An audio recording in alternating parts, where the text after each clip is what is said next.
Hello, welcome everybody. Today we will discuss our important topics in gynecology and obstetrics, that is placenta previa and placental abruption.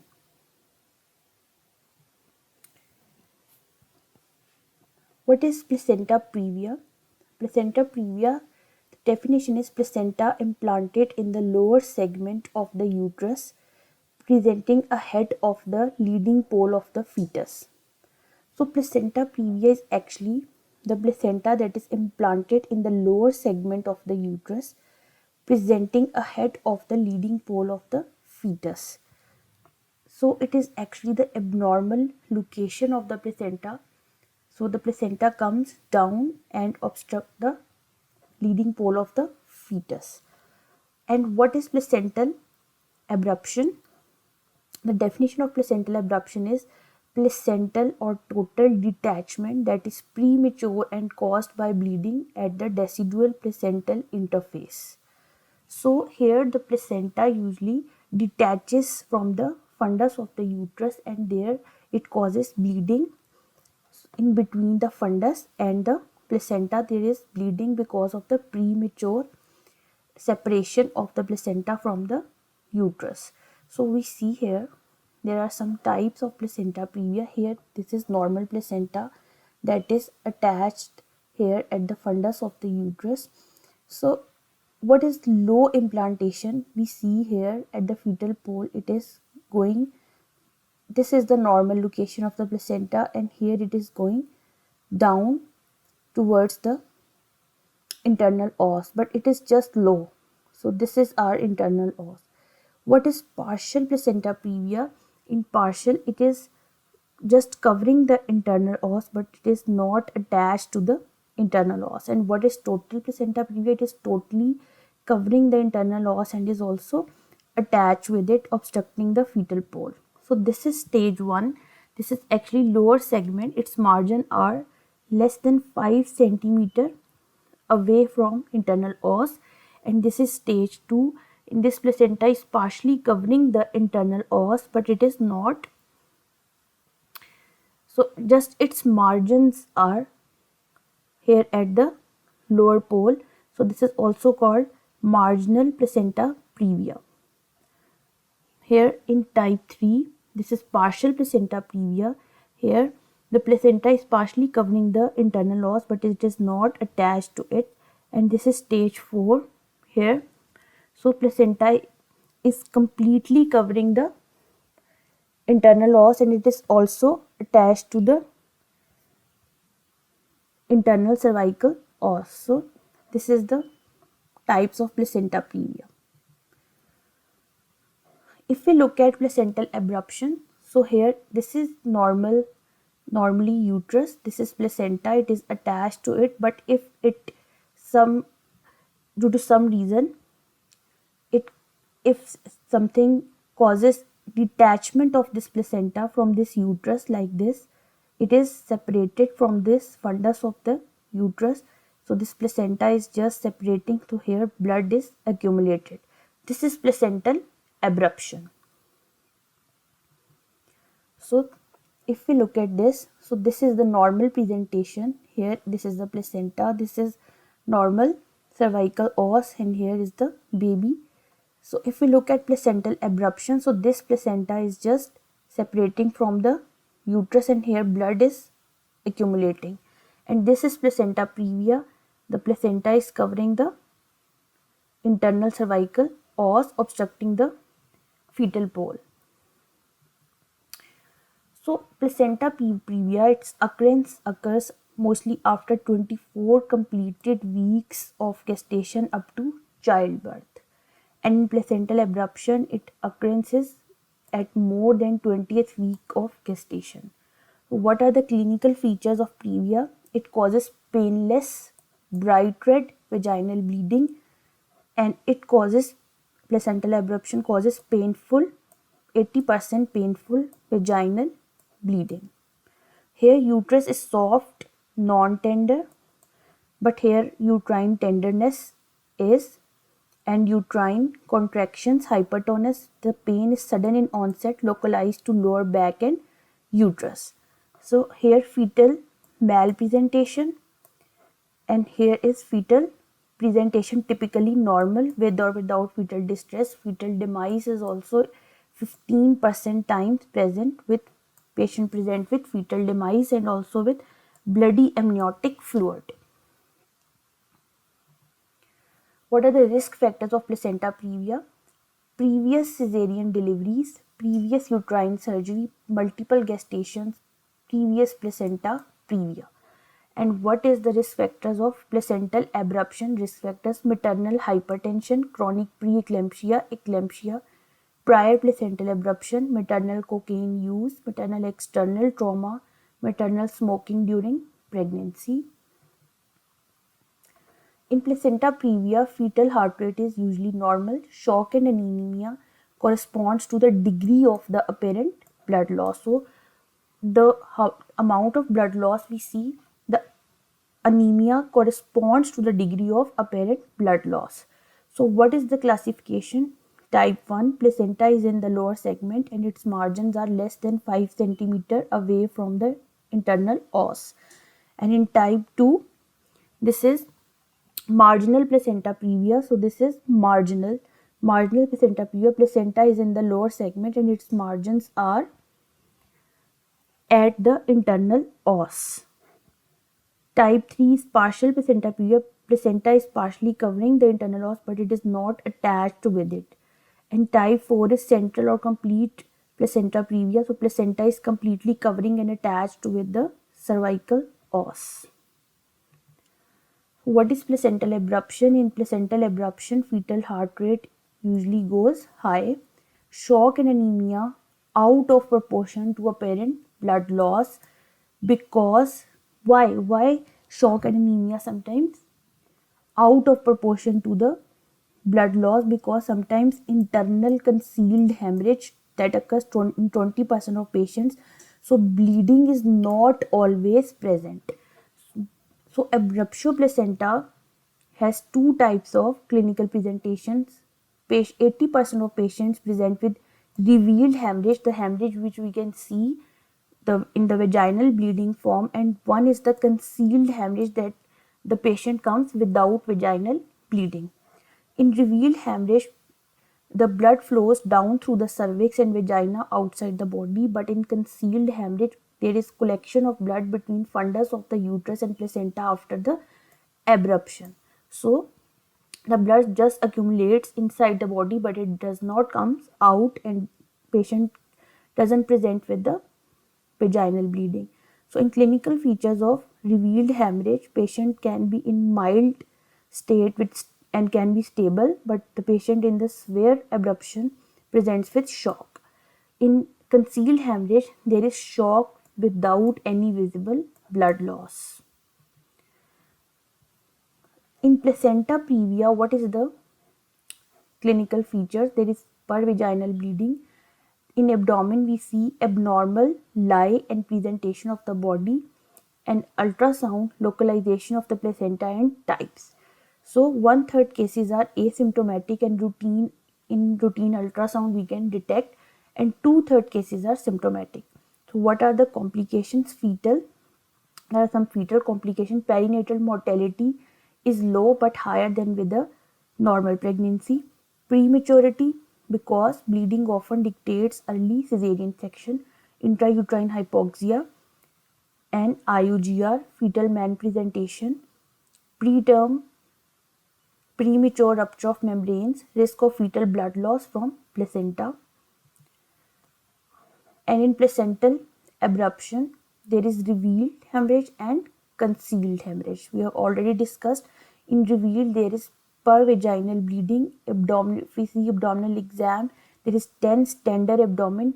In ultrasound, we confirm abruption. In concealed, there is sudden onset of severe abdominal pain. There is abdominal distension and increased abdominal gut because the blood is accumulating inside the body. And in abdominal exam, there is tense, tender uterus, and it will be out of proportion of dates. Investigation, we do ultrasound, and PV exam is normal. In placental abruption, the complications, fetal complications, perinatal mortality, prematurity, intrauterine hypoxia, and in maternal complications, less than 1% maternal mortality and acute renal failure, anemia, hemorrhagic shock, pituitary necrosis, that is Sheehan syndrome, and amniotic fluid embolus. In placenta previa, there are some maternal complications that are less than 1% maternal mortality, hemorrhage and hypovolemic shock, anemia, acute renal failure, Sheehan syndrome, placenta accreta, and hysterectomy. Sometimes patients need hysterectomy. What are the investigations? In placenta previa, ultrasound, it should be repeated in third trimester as continued change in the placental location is likely. So sometimes in the third trimester, when there is increase in abdominal girth, sometimes placenta moves upwards. So we should repeat ultrasound in the third trimester. And do not perform a vaginal exam until placenta previa has been ruled out by ultrasound. And placental abruption, it is a clinical diagnosis. Ultrasound is not sensitive for diagnosing. What is the management in placenta previa? The goal is to keep the pregnancy intrauterine until the risk of continuing the pregnancy outweighs the risk of preterm delivery. So if the patient is symptomatic, we see if it is with small bleeds or major bleeds, or if the patient is asymptomatic. If the patient is with small bleeds, so if she is in with less than 34 weeks of gestation, then admit, monitor, consult, blood grouping and RH incompatibility. If the patient is with major bleed, then resuscitate patient, stabilize and monitor maternal stabilization, large bore IV, hydration, oxygen for hypotensive patients, maternal monitoring, vitals, urine output, blood loss, blood work, CBC, INR, PTT, platelets, fibrinogen, FDP, cross match, and electronic fetal monitoring, ROHOGAM if mother is RH negative. If the patient is asymptomatic and before 37 weeks and minimal bleeding, then expectant management, admit to hospital, limited physical activity, corticosteroids for fetal lung maturity, and deliver when fetus is mature or hemorrhage dictates due to maternal or fetal compromise. What is the mode of childbirth? If it is minor placenta previa like type 1 or type 2, so in type 1, SVD is done when margins are more than 2 cm away from maternal os, and in type 2, if patient is in labor, then we can go with SVD. If not, then lower segment C-section, and if there is major previa, so lower segment C-section is the choice. What is the management for placental abruption?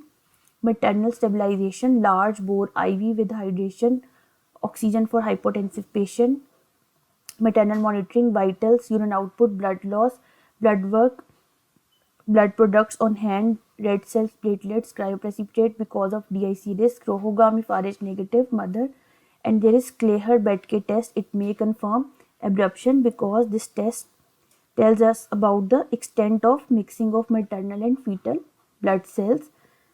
So, what is severe abruption? In the abruption with the fetal maternal compromise, and in mild abruption without fetal maternal compromise. So, what is the management if it is severe abruption?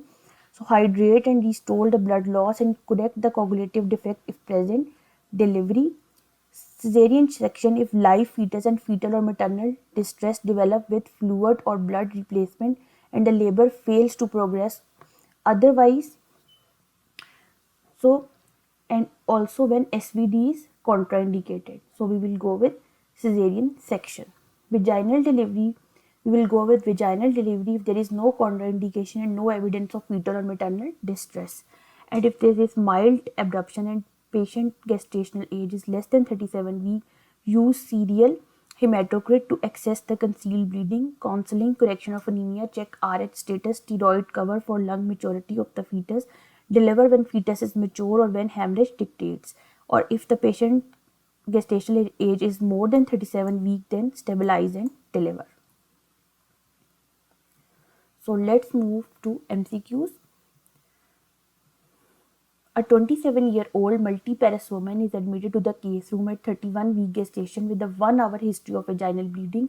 She has painful uterine contractions with poor uterine relaxation. The most probable diagnosis is, so this is abruptio placentae, because the patient has painful uterine contractions, vaginal bleeding and poor uterine relaxation. So this is most likely abruptio placentae. Case 2, ultrasonography discloses a placenta previa in a 24-year-old primary gravida at 20-week gestation. She denies any vaginal bleeding.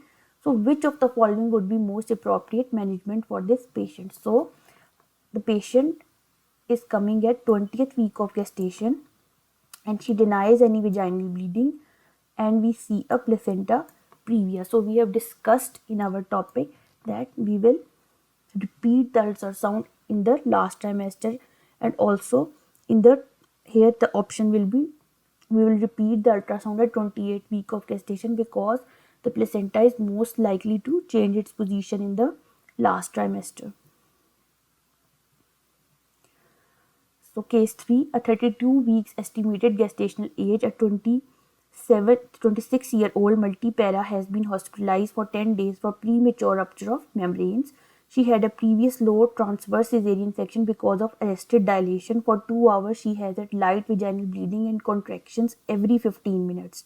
Over the past 30 minutes, the bleeding has increased slightly and she has experiences lower abdominal pain between contractions.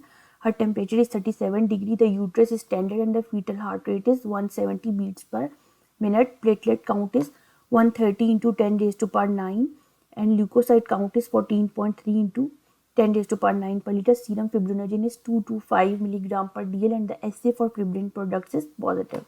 So which of the following is most likely diagnosis? So this is abruptio placentae.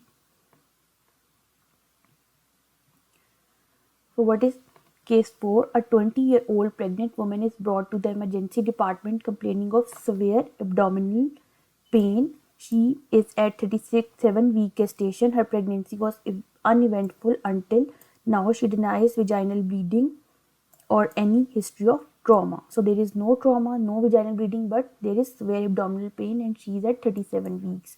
The patient is cold and diaphoretic. Her vitals show a BP of 85 by 45 mmHg, pulse 120 per minute, respiratory rate 20 per minute and temperature 36.5. Pelvic exam show a closed cervical os without vaginal bleeding. Which of the following would be the most likely explain the patient's presentation? So this is also placental abruption, and here the trick in the question that there is no vaginal bleeding. This patient is with concealed hemorrhage of placental abruption. So that's why there is no vaginal bleeding but the severe abdominal pain and the patient has low BP, high pulse. So this is concealed hemorrhage of placental abruption.